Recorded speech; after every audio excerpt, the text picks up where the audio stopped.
Hey, this is Ken Casey from the Dropkick Murphys, and I love the Grandstanders!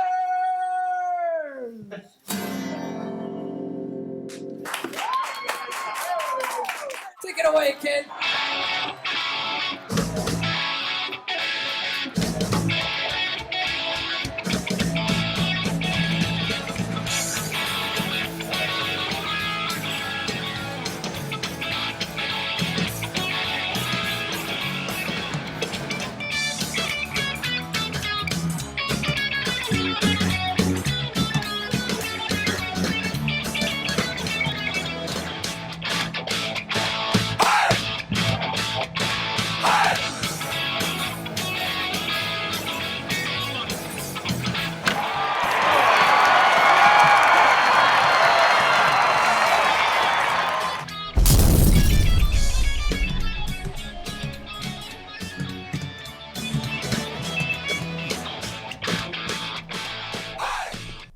Hello and welcome to another edition of the Grandstanders Live. I'm your host, Scott Kerman, and I'm joined by my usual cohorts, the Professor, Russ Stevens, and Uncle Joe McLaughlin.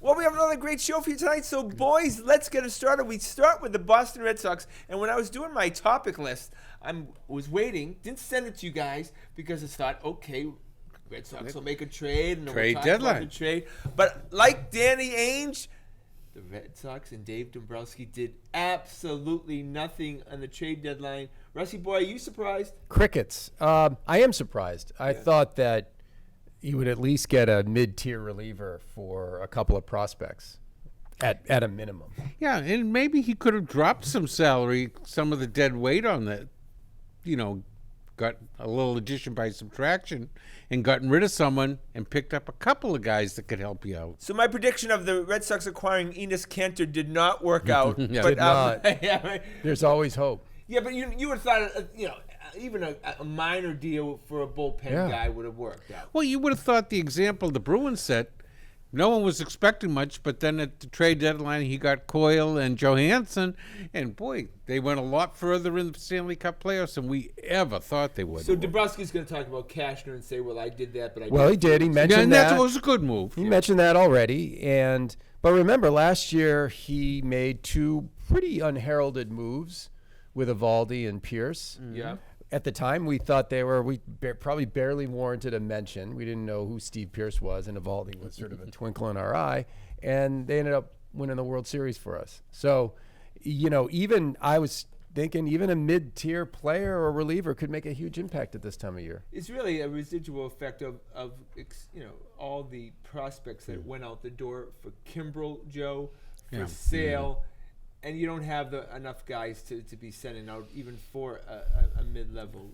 Yeah, I think you have to be more at this with the Red Sox. Anyways, it would be more major leaguer for major leaguer type trade. I think there are multiple factors. We're also right up against the salary cap line, the luxury tax line that's going to cost us draft slots and money.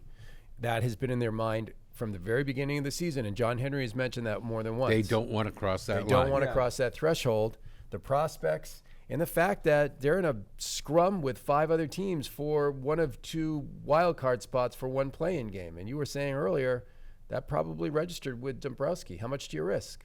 I'm actually surprised. Actually, there weren't a lot of moves across baseball, Yeah. Right. But did the Mitch Morelands, who kind of a duplicate skill set right now, Rick Porcellos of the world, maybe that proved that they don't have any value out in the trade be. market, because I'm sure they could have gone for a prospect, which you could have then spun around and got somebody. Got Well, that's why I meant maybe a major leaguer for another major leaguer. Maybe someone would like a Porcello and would have a little excess in their bullpen, but There was that some didn't fun materialize. rumors, the Syndergaard rumor to the Red Sox. Syndergaard was I just love the idea Would you of have that. traded Benintendi for Syndergaard in a deal for Syndergaard? Oh, Yes, absolutely. yes, I would too. yeah. I think it's a Yeah. no-brainer. I Yeah. don't know why anyone. I heard some folks on the There's a radio. lot of they're hemming and Benintendi, hawing. I'm like, what, are you fanboys. crazy? Oh, well, look, he's hot now. We know that Benintendi is a very streaky player. Yeah. But Yeah. when we talked about on the Friday show, I know you're not going to agree completely, but it's not a reach to say in a World Series caliber team that in the future that Benintendi's a 4th outfielder. Yeah, that could happen. Absolutely. Yeah. You know what I mean? That Yeah. he's right. That he trends that way. He's. If he doesn't develop power, He's not the ambitious type. He doesn't look like he wants to develop it. If he doesn't develop power, he's going to be a third or fourth outfielder type. Right. Oh, so Syndergaard. Oh my God. Who's in your control for? I checked for think like like another 3 3 years. years. Yeah. That would be must-watch TV if all of a sudden Syndergaard's. And pitching. how many years has Benintendi He's in got your another control 3 for? years, about the Yeah. same, probably So- off by a year. Would you have given Benintendi? I'll take pitching over a left Benintendi fielder any day. and Chavez Yeah, absolutely. I'd have for done that. in a Syndergaard. heartbeat. Oh yeah. I don't oh, think yeah. Chavis is. I think he is a nice piece, but not a game Yeah, changer. yeah. He's just another guy, Yeah, so really. his value may be the highest right now, right? I would have traded. There were a lot of moves being speculated that involved Chavis, and I would have seriously considered dealing Chavis because his value may never be higher than it is now. that's true. And he's under the prospective team's control for quite a few years too. Yeah, so well, he's just a rookie. So look, the statistics guys came up. It's 5% chance of winning the World Series for the Red Sox. Right? Winning it or making it? Winning it. Yeah. World Series. yeah, that's fair. Right. So it's Sit and 95% sit and chance win. that they don't. They're not make it. even in the playoffs should the season But end they're right a now. danger. You would say that if they do make the playoffs, even in a one game, they're a dangerous team in the playoffs, right? Look, after the one game, yeah, absolutely. Look, the Yankees clearly would not want to play them in a 7-game series right No. now, and that's probably who they'd end up playing because if the Yeah. Yankees have the best record, they'd play the wild card team. Yeah. Yeah. like it did last year. No. No, thank you. That would be fun. It Yeah. would just be fun, as we talked about before, Just to eliminate scare them. Right. eliminate the Yankees. The Yankee fans are going ballistic right now. They're going crazy. Yeah, the Yankees made no pickups of any starting pitching. And their pitching is in shambles, making the Red Sox look good. And so apparently, Russ, the Yankees have a great amount of prospects. Yeah, they do have a great And, minor you league know, system. And we've learned, there's only so many guys that can play on the team. Yeah. you know? Back in the day, they would have done whatever they needed to do to get Stroman or Greinke. I mean, the Astros. By the way, the Astros got Greinke. The Astros probably are now the team to beat. Yes. All right, when we come back, more Red Sox talk.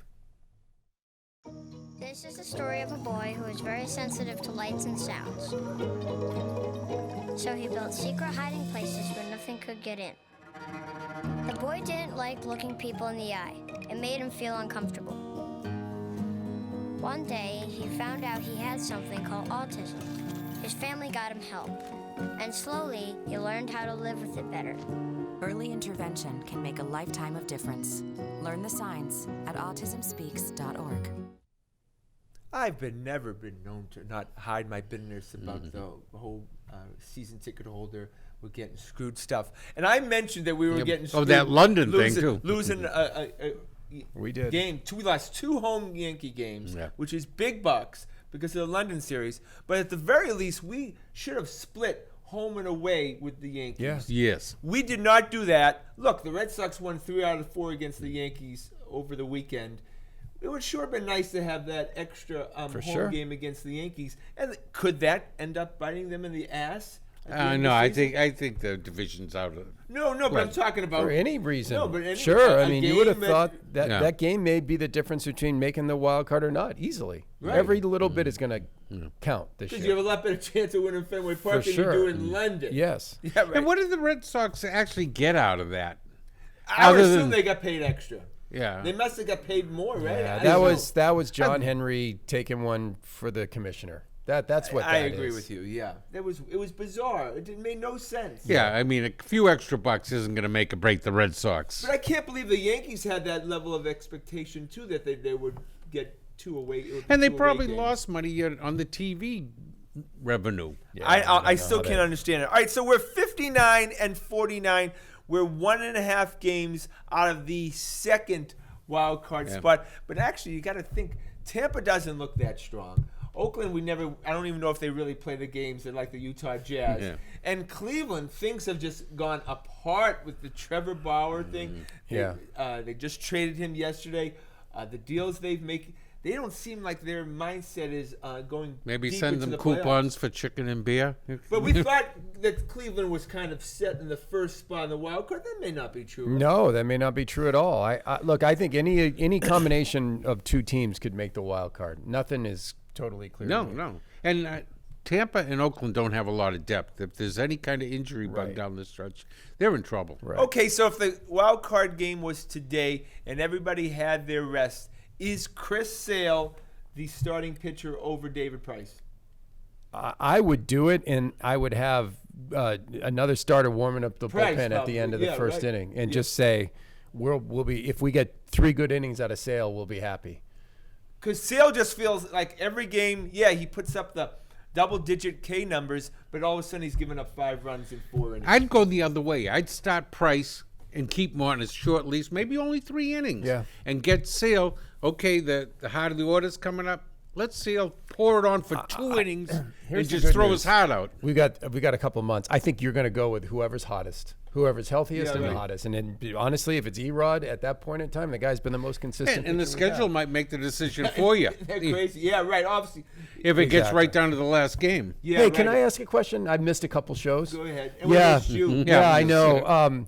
This have we returned to Mookie and whether Mookie should have taken the deal at the Oh, beginning absolutely. of the year? Oh, yeah. Just because he had 3 home runs in one game? No, I actually think he's had 20 pretty good games in a row. At No, this no, point. that it's not true. Yeah. He was 0 for 10, I know. Yeah, Oh, no, over 11, I think actually. I think he's regressing to the mean, to the Mookie mean. He's so what, $40 million player? Yeah, he's year? gonna. He's what I said at the beginning. He will get exactly, if not better, an offer at the end of the year than he did at the beginning of the year, so long as he's not injured.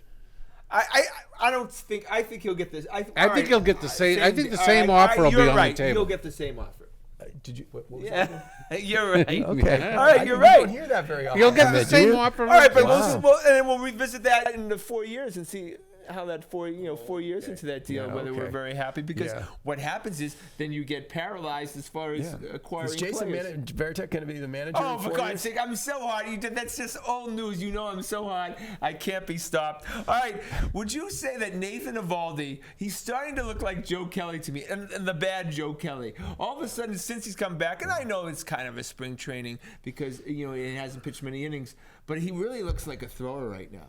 Yeah, I don't think he has command over that fastball. He's going to have to work his way into that. Yeah. But this is guy getting paid, what, $17 million Yeah, a year for the look, next 4. doesn't I mean, look like we a do good need deal. some production. Doesn't look like either of those big pitching deals we handed out, Sale or Eovaldi, were very smart, do they? No, they don't. The No. only one that's worked out so far is Xander's. Yeah, Right. right. Yeah, absolutely. All right. I had to mention this before we go to the Patriots. Blake Swihart, who I just had a crush on Yes, for you years, did. and I just thought that He's going to be out of baseball. a fast catcher, and the guy that, who played pretty well defensively, but I thought a guy could hit 15 home runs and have speed and stuff, and he's young. He's batting 161 for the Arizona Diamondbacks. Most likely is going to be designated for Yeah. assignment. We actually got a prospect back from him. No kidding. I don't think he, realistically, I don't think he ever really recovered from that nasty ankle thing that he had out in left field after that ridiculous experiment. Yeah, do you buy the whole argument that we screwed him up by bringing him I- up too quickly? I just and think then- he probably was never as good as anyone thought. They Yeah, probably right, never right. should have switched him to catcher. And then they never should have switched him out to the outfield, out Right. of the catcher. One position or another.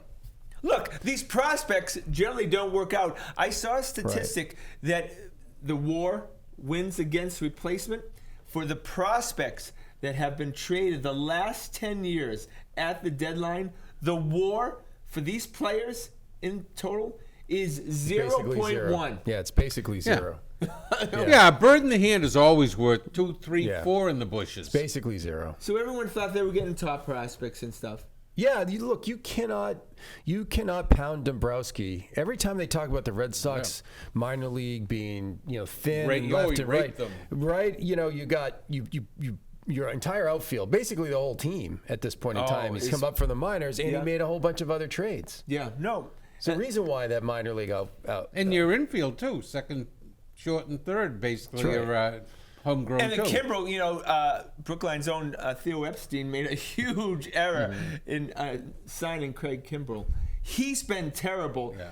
Epstein yesterday said that they can't make any moves in the trade deadline because of that They're locked contract. in, yeah. When your closer is terrible, and we've seen that with the Red Sox, that's a painful team. Yeah, it is. There's almost no way to recover from that. So we're not unhappy with Dave Dombrowski as far as the moves he didn't make. But today it would have been nice as something. 6-inning guy, 7-inning guy. Yeah. Yeah.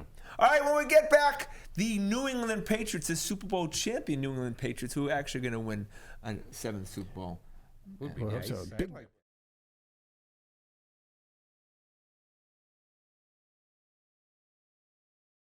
Will Smokey deal with such a hot situation?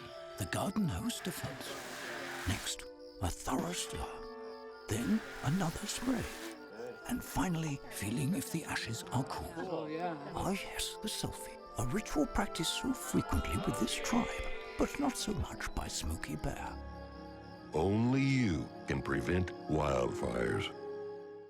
I can't tell you how excited I am for the Patriots. I was not that excited going into training camp last year. I thought this team, as you Oh, know, we were miserable last Not year. that excited. Jimmy G was Wait, gone. what did you predict them as? What's that? 9-7 missed the playoffs. I don't even remember that, but I'm going to the AFC Championship game and losing. I wasn't excited. Yeah. There's no question about it. We But this remember. year, I feel like we retooled. I feel like we have a combination of very promising young players and veterans. And, Yeah. of course, we have Tom Brady, which is the great equalizer. Are you more excited this year than you have in the last couple of years? Yeah, absolutely. I think one of the biggest reasons is you have almost two draft classes joining the Yes. team, right? Yeah. We got nothing out of almost everyone in last year's draft class because they were all injured. Isaiah Wynn. Isaiah Boy, Wynn, Sony, and, yeah. and so you basically you're flooding the system with essentially 2 draft classes worth of young players, plus a bunch of guys like J.C. Jackson, who came out of nowhere last year. Yeah, it's a street free agent, right? Right? Yeah. So that's what gives you hope. It Is seems like he's redshirting guys, and he'll probably that's redshirt this fine. class. Why not? Who cares? Redshirt He's going away. to circumvent the system a la Gronk playing in the game 12. Right. Look, Bill, at his age, has decided to play a bigger role in the defense, guys. What do you think of that?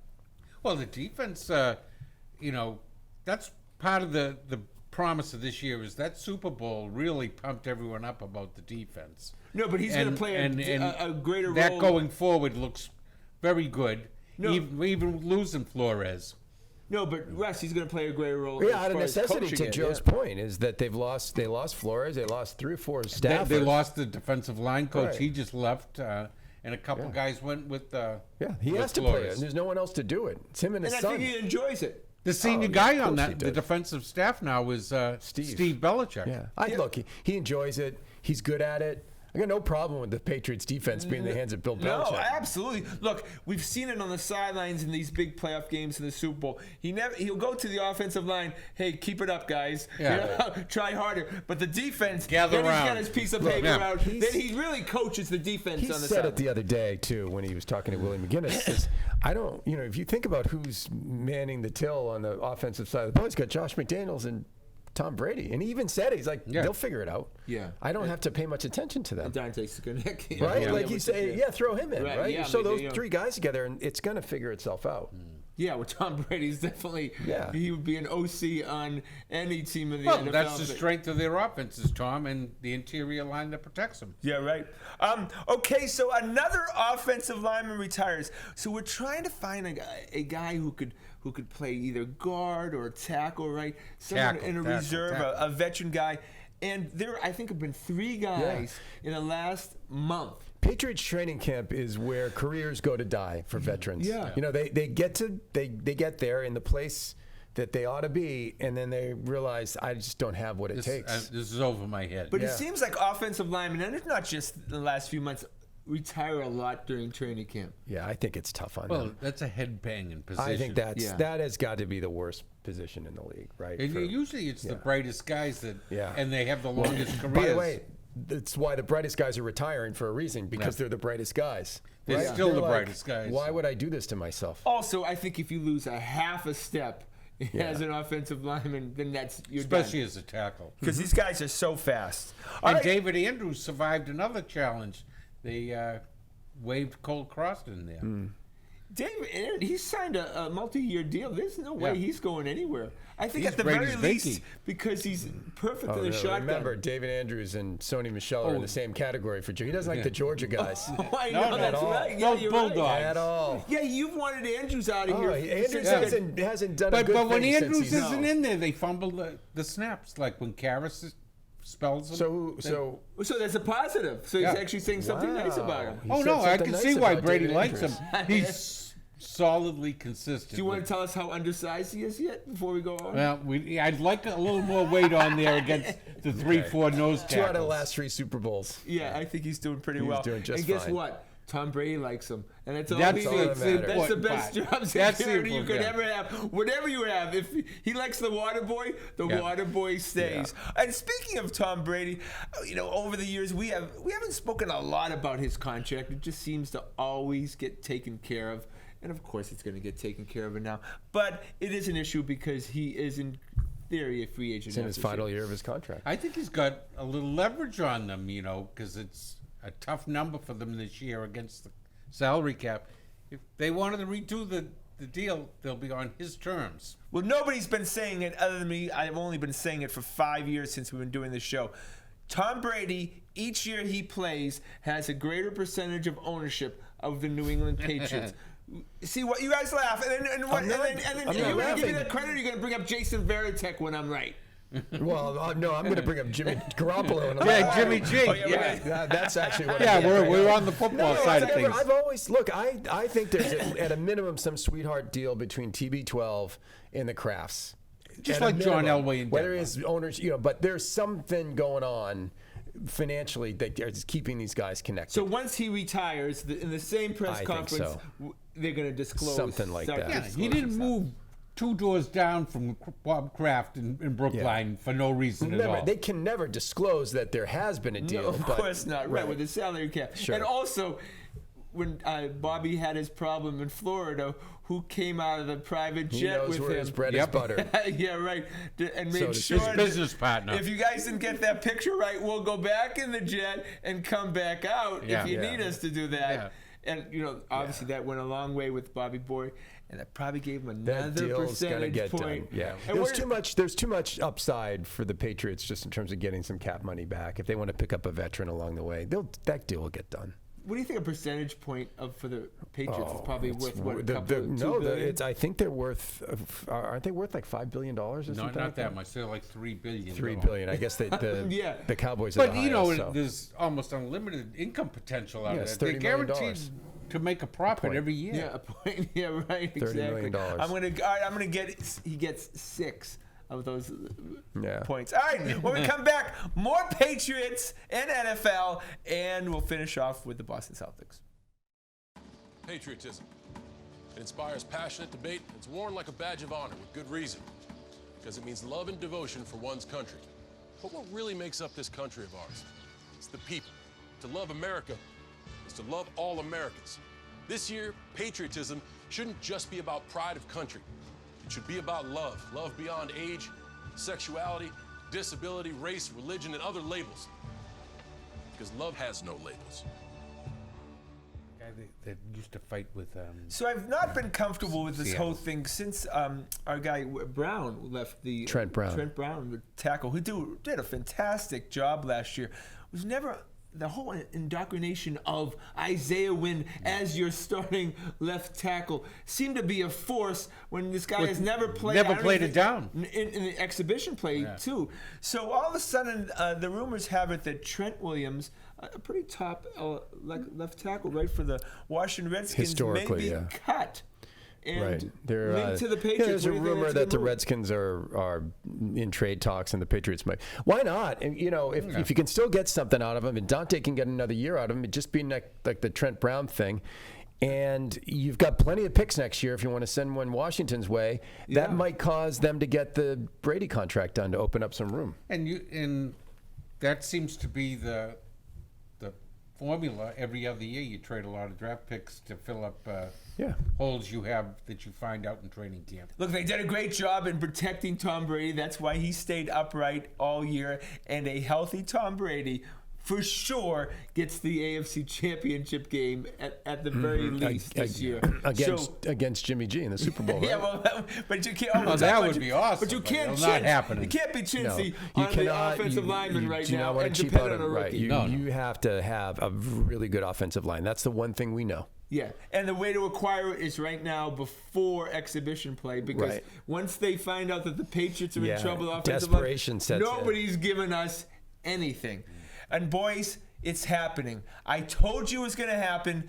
Jimmy G, apparently, talk about Jimmy G's Jimmy future at G, San Francisco. basically after this year, he could be cut with a tremendous amount of salary cap savings because his bonuses were so high in year 1 and 2 that there's not a lot of dead money left, and so they could cut Jimmy G. If Jimmy G doesn't have a good year, I don't think San Francisco is going to pick up his option. $33 million. And he'll be a free agent. And Jimmy G is going to be the backup quarterback and then the starting quarterback of New England Patriots. And all will be right in your would you world. agree, if that scenario happens, If that Joe, scenario were to happen, of course. Oh, and you'd be in heaven, wouldn't you? oh my God, he would be back. Jimmy G would have been paid like Jamie Collins, Yep. right? Let me ask you a question, though. Let's take this down the line. So, and this is serious. Jimmy plays 6 games, separates his shoulder, is out for 6, comes back for a few, and is just okay.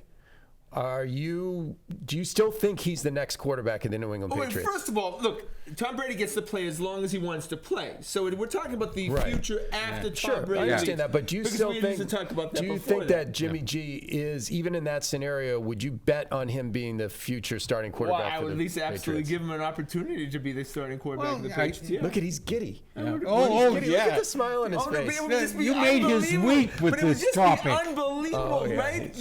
So we're gonna have the Jimmy G watch this year. Now, are you rooting against Jimmy? You have to sort of root against Yeah, Jimmy you G have this to. year. Yeah, right. I mean, If a he plays difficult well, they'll pick up situation. his option. No, but I think I like your situation where, look, if he gets injured game 6, then he's injury prone. The 49ers are going to bail Never on him. pick it up, Yeah. right. And then, of course, he heals from that injury, comes back, he's the backup quarterback, and next thing you know, you have Jimmy G as the starter and Stidham Next as, thing you know. as the backup. There you go. Well, It's you another, had we're set up for another Stidham being, dynasty. the second coming of yeah, Jimmy exactly. G. And then we get, all right, I'm not going to give Jimmy G 6 Super Bowl victories. I'm just not going not. to do it. No.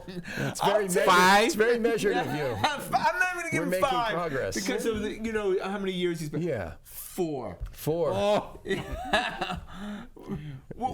Would you be I'm happy? not- you don't hear me. of out. course we would be. Stidham. Yeah, Whatever other his than first that, name right? is. Right. Okay, Jamie Collins, he's back. He got paid. And look, nobody was angrier than this panel, than all of us, Yep. about Jamie Collins being dealt when he was dealt. Still don't really understand That was it. still the biggest shock of the last, 10 years. With the Because they had Patriots. nobody to replace him, and it was a mid-season deal, and Right. you didn't get better by Except we trading. won the Super Bowl. No, but you still Right. didn't get better as a team. Well, that was a classic case of the thing he bet on was addition by subtraction. That's Yeah. what he bet on. But usually those guys who kind of, kick the door open and leave because they're too loud don't end up coming back through the door Right. a couple years later. So the whole thought that he was a problem, maybe not true.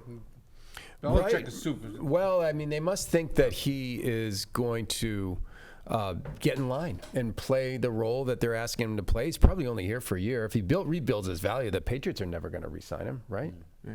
Well, it's going to be very exciting. All right, boys, so that's our show for tonight. I had the Hold pleasure. on. Yeah. What's Don't that? you have more? No, I had the pleasure of interviewing Jerry Remy at Fenway Park with William the Intern and Todd, the great camera help, that last Thursday about his book, and we're going to show that interview now. That's our show for tonight. Want to thank the boys. Want to thank everyone behind the scenes. Have a great night and enjoy the interview. Hello and welcome to a special edition of the Grandstanders Live. I'm your host, Scott Kerman, and I'm here at Fenway Park with a special guest. He played 10 years in the major leagues, 7 years with the Boston Red Sox, and in 1978, he was an all-star. He is considered the 100th best second baseman as far as Bill James is concerned, as far as 2001. You know him as the Red Sox TV color commentator for the last 31 years. So if you're a rabid fan of the Boston Red Sox, you've heard his voice more than any other voice in your life other than the voice in your head.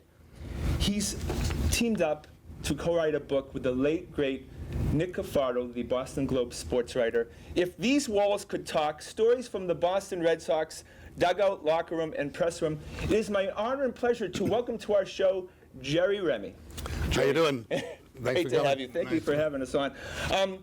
Jerry, read the book, love it, great stories. And like we were just speaking, I felt like I just ponied up to a bar. You were sitting at a hotel bar.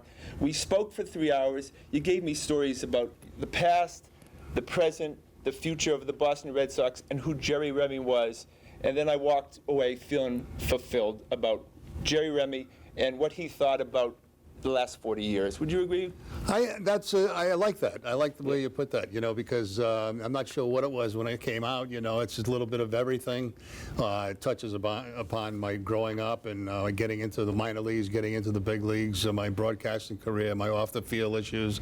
And so it becomes a little bit of an autobiography, but I like the way you put that, sitting at the bar and having a conversation, and I'll tell you a story about my life. It'll take you a little while, and I'll finish it up, and hopefully you enjoy it. So that's a very good way to put it. I like that. All right, as a stand-up comedian, I always said that Jerry Remy has great timing. All right, so you had a lot of great stories, but one of my favorites is, so Jerry is a star in high school naturally for Somerset. Okay, you're going, one of the fellow high school classmates, right, decides that he plays for St. Leo's, right? And he wants you to come down and play for St. Leo's in Florida. So you go down. You've not spoken to the coach ever, right? No. And tell the audience what happens. Well, he was encouraging me to go down and play, at a good, college down in Florida, and he felt like I was good enough to make the team, and I had no idea. This is your fellow classmate. Yeah, not a classmate, but an associate, associate that I had in town,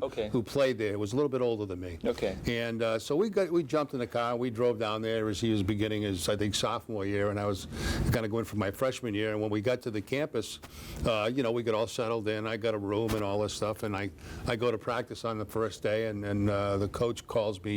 Didn't even let me in the clubhouse. He says, hold out here, and I come back out, and he says, I just want to tell you, he says, you're academically ineligible to play. I said, oh, now what do I do? So he says, well, we'd recommend you go to a junior college. So I said, well, I'm not going to a junior college down here. I said, I was 18 years old. I said, I'm just going to go back home and see what comes from that. So that's what I did. I ended up staying in school for about a couple of weeks. I played a lot of ping pong. That's exactly right. And I was pretty good at ping pong in those days. And that's basically, I never bought a book, never went to a class, and they still remember your ping pong days. Yeah, I could play. I could play a little bit. So my parents were not real happy when I called home and said, oh, by the way, I haven't been to class. I've been playing ping pong. I'm not eligible to play baseball, so it's time to, I'm coming back home. And that's when I enrolled in Roger Williams for a semester. Then I got drafted again by the Angels after that. There's never a bad story that has ping pong in it, Jerry. No, I guess you're right. Yeah, so it certainly kept my time busy down there. That's for sure. So you almost got waived early in your career, but one guy stepped up for you, and if he literally turned, we may not be sitting here right now if it wasn't for that guy. No, absolutely. A guy named Kenny Myers. My first spring training, I was so far behind everybody because everybody that you play against down there is from California or Texas and, the Dominican Republic and Florida and everywhere. And they're so much far advanced than we are on the East Coast here because, we play a total of maybe 16 games a year and 2 of those are snowed out. So, right, exactly. When you get down there, you find out that your competition level is a little stronger than what it was around here. And, I wasn't up to task, with those guys at this particular point. But one thing I could always do is run. And this particular coach, Kenny Myers, loved guys that could run. He felt that if you could run, he could teach you how to play the game. Right. And, refine your skills. You can't teach speed. You can't teach speed. Yeah. And so he took me under his wing. They were going to let me go, and he said, no. He said, hold on to him. He said, let me give me a chance to work with him. He did. He worked with me constantly. And long story short, I got to the big leagues, and it's basically because of him. Because the first spring I was down there, I was on my way home. I was really on my way home. Wow. So it just goes to show you, you don't know. You get these high draft picks and get kind of a free ride throughout the minor league system, and no matter if they had good years or bad years, but they got money invested in them. When they have no money invested in you, you gotta show something right away. Right. So I was lucky to have that guy behind me, Kenny Myers, and he really took me to the big leagues. All right, you're in my favorite team growing up, the 1978 Boston Red Sox, really iconic with Yaz, Fisk, Rice, Lynn, and Evans. You speak a lot about Carlton Fisk in the book. Obviously, you were very friendly with him, but you speak about what a great ball player he was. Speak a little bit about Carlton Fisk, because I think he's an underrated player in this town because he left and played more games actually with the White Sox. Well, you got to remember, it wasn't his choice to leave, first of all. They messed up with his contract, and he couldn't believe it at that particular time. So he actually called me the night before he didn't receive his contract, and he said, Jerry, he says, I can't believe it, I have a contract. He said, what?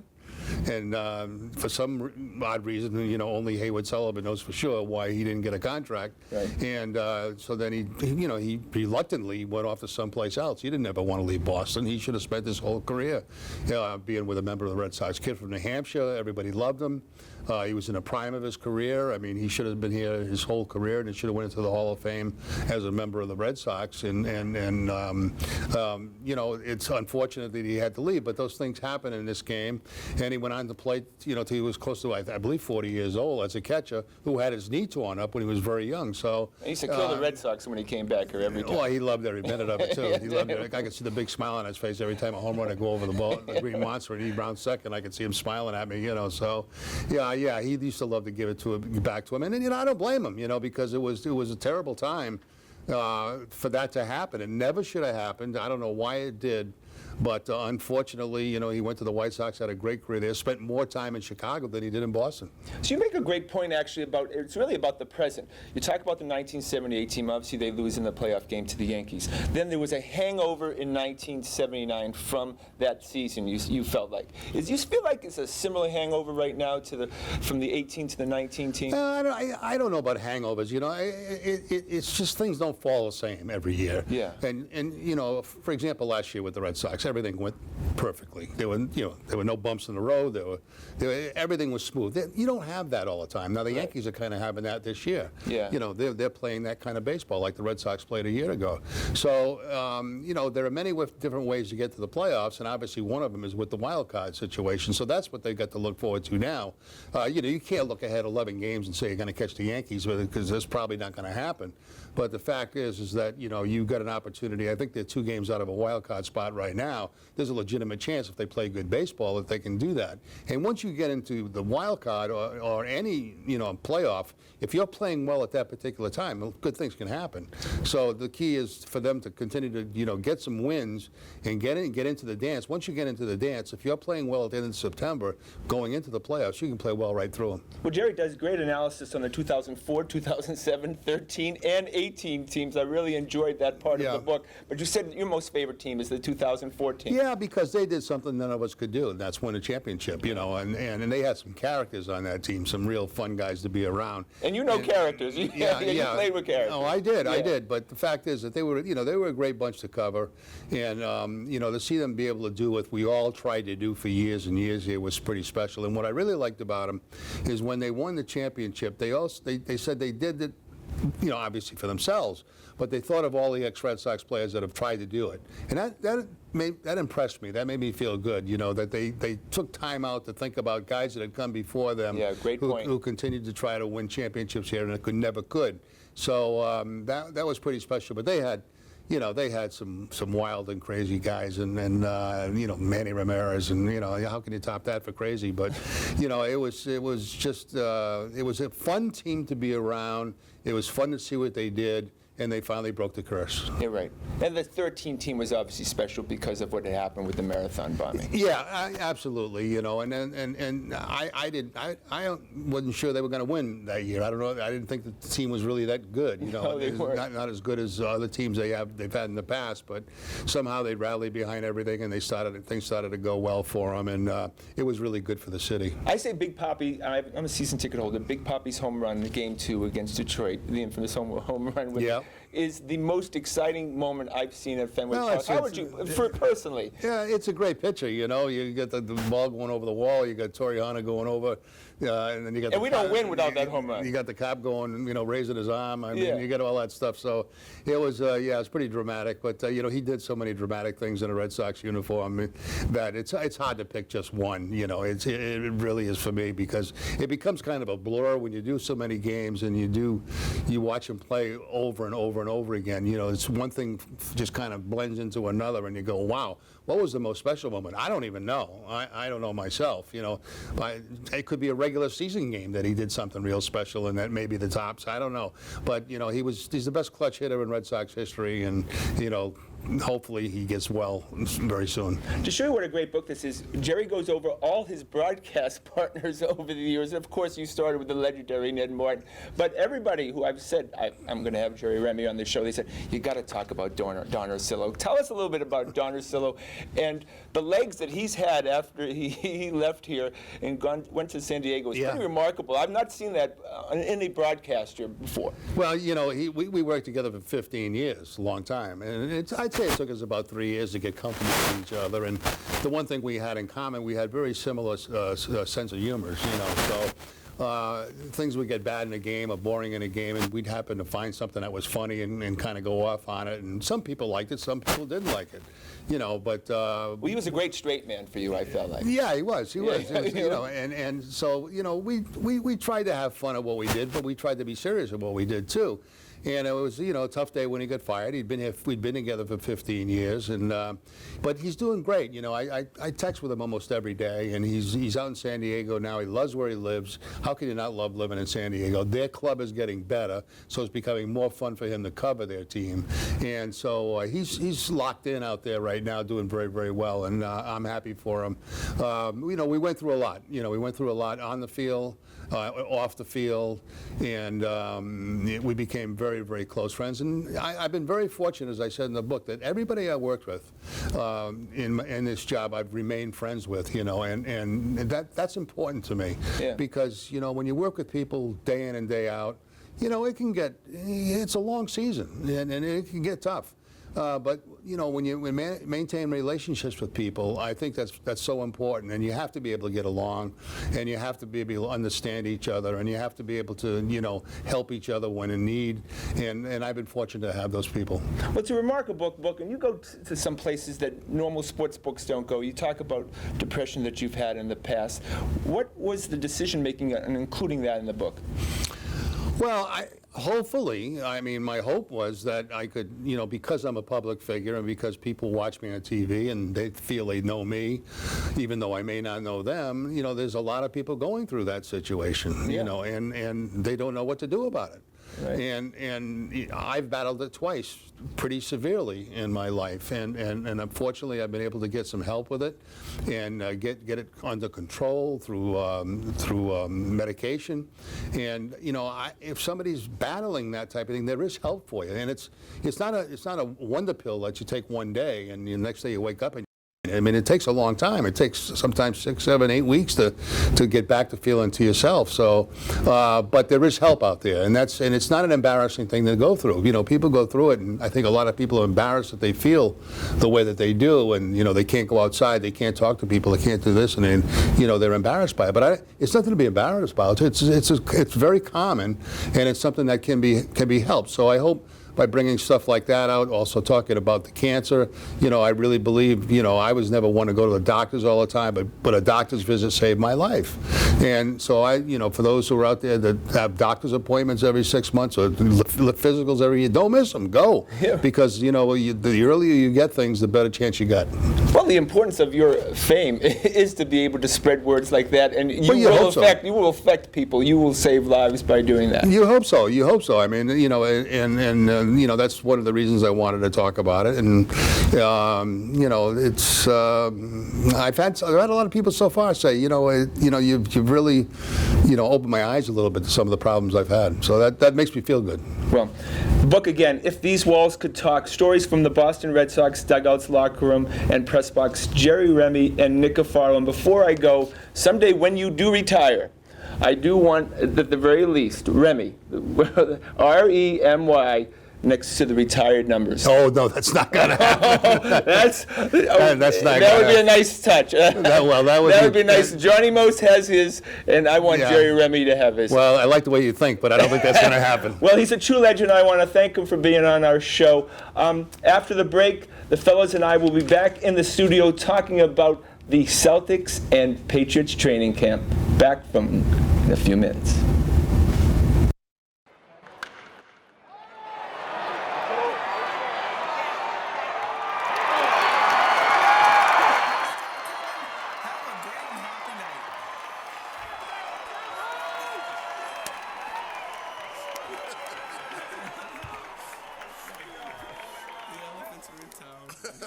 Here comes the circus.